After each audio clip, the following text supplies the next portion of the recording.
आपको पता है हमारे मुल्क के अंदर बदकारी, जिना और बेहयाई की शरह कितनी बढ़ती जा रही है, किस कदर बढ़ती जा रही है। वो लोग जो निकाह कर लेते हैं वो भी अपनी निकाहों को, मैं अक्सर कहता हूं, हुजूर ने फरमाया निकाह आधा ईमान है। जिसने निकाह कर लिया उसका ईमान मुकम्मल हो गया। तो जो निकाह के बाद भी बाज ना आया, मैं उसको बेईमान नहीं कहता, लेकिन नबी पाक ने फरमाया जो निकाह कर ले उसका ईमान, बोलिए ईमान महफूज हो गया, उसका ईमान, सारे बोलिए ईमान। और जो फिर भी बाज ना आए, हुजूर कह रहे ईमान मुकम्मल हो गया। और जो ना बाज आया, क्या फतवा दिया जाए हदीस की रोशनी में। मेरे नबी पाक की बारगाह में औरतें आई तौबा करने, बैत करने, मुसलमान होने। तो हुजूर बैत लेते वक्त फरमाने लगे मेरे साथ वादा करो, झूठ नहीं बोलोगी, गीबत नहीं करोगी, जिना नहीं करो। एक औरत बोल पड़ी, कहने लगी या रसूल अल्लाह सल्लल्लाहु अलैहि वसल्लम, मैं मुसलमान तो नहीं पर खानदानी हूं, मेरे घर वालों के जहन में भी कभी जिना का ख्याल नहीं आया। हम तो इसे खानदानों के वकार के खिलाफ समझते हैं। रोज बुरी नजर से किसी को देखना और किसी के बारे में गलत बातें, नाराज ना होना। बहुत सारे बूढ़े भी लज्जत ले लेके जुर्म बयान करते हैं, गुनाह बयान करते हैं, गलत बातें करते हैं, किसी औरत के बारे में तबसरा करते हैं। क्या समझते हैं मर्द और औरत माज़अल्लाह ताला एक कमरे में जाके बदकारी करे तो वही जिना है? मेरी तरफ देखिए और झांक करके सुनिए क्या अर्ज कर रहा हूं, इधर देखिए मेरी तरफ। नबी पाक सल्लल्लाहु अलैहि वसल्लम ने फरमाया जिना जुबान का भी होता है, जिना कान का भी होता है, जिना आंख का भी होता है। हुजूर किस तरह? फरमाया जिसने गंद देखा उसने आंख का जिना किया, जिसने लज्जत लेके सुना, चुप नहीं कराया, पूरी बात सुनी, वो भी जानी है। और जिसने गंदी बात बोली वो मुंह का जानी है, जिसने गंद सोचा वो दिमाग का जानी है। और जानी को सबसे पहली सजा अल्लाह ये देता है कि सजदे की लज्जत छीन लेता है, इबादत का सुरूर छीन लेता है, उसका नमाज में दिल नहीं लगता।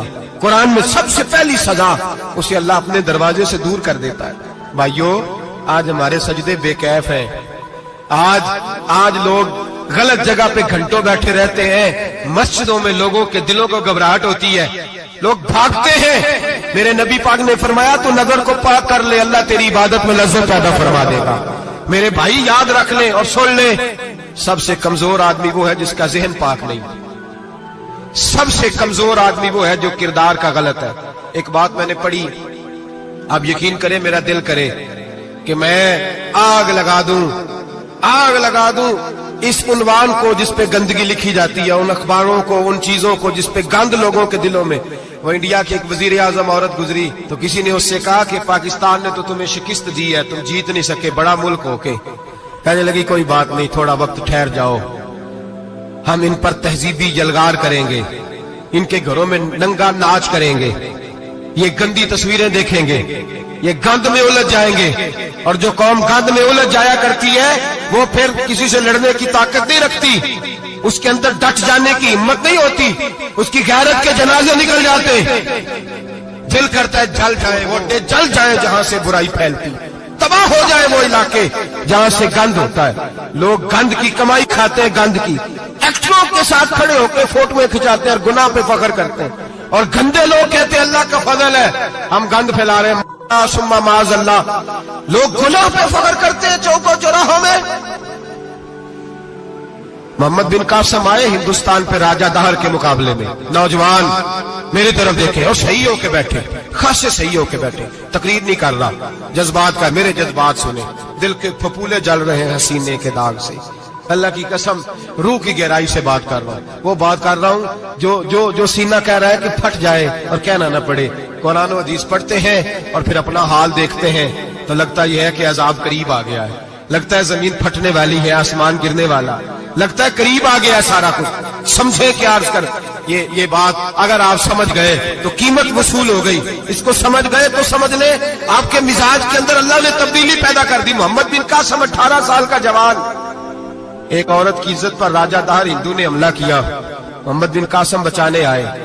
जब हिंदुस्तान आए फौज थोड़ी थी, इलाका थोड़ा था, राजा दहर की फौज बहुत ज्यादा, और फिर अपना अरब छोड़ के यहां आके हिंदुस्तान में उसके इलाके में उस पर हमला करना, हालात खराब थे।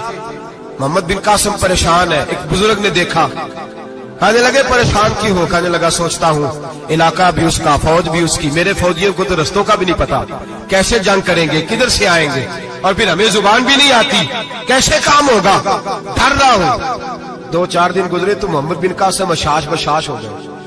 وہ بزرگ کہنے لگے خیر ہے، بڑے مطمئن ہو گئے ہو؟ کہنے لگے بس راجہ دار ہم سے مقابلہ نہیں کر سکتا، راجہ دار ہمارے مقابلے میں کھڑا نہیں ہو سکتا، وہ گرا کے گرا، وہ لڑکھڑایا کے لڑکھڑایا، ریزہ ریزہ ہو جائے گا۔ آپ کو کیسے خوشخبری مل گئی؟ کہنے لگے مجھے پتا چلا ہے کہ راجہ دہر ذہن کا گندا ہے، وہ تو چچا کی بیٹی کو نہیں چھوڑتا، ماموں کی بیٹی کو نہیں چھوڑتا، خالہ کی بیٹی کو گندی نظر سے دیکھتا ہے۔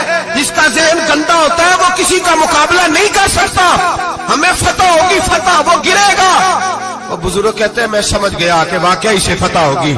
آج کشمیر کیوں آزاد نہیں ہو رہا، فلسطین میں آگ کیوں لگی ہوئی ہے؟ مسلمان جب تک ذہن کا گندا ہے، کمزور ہے، جب تک ذہن کا نہ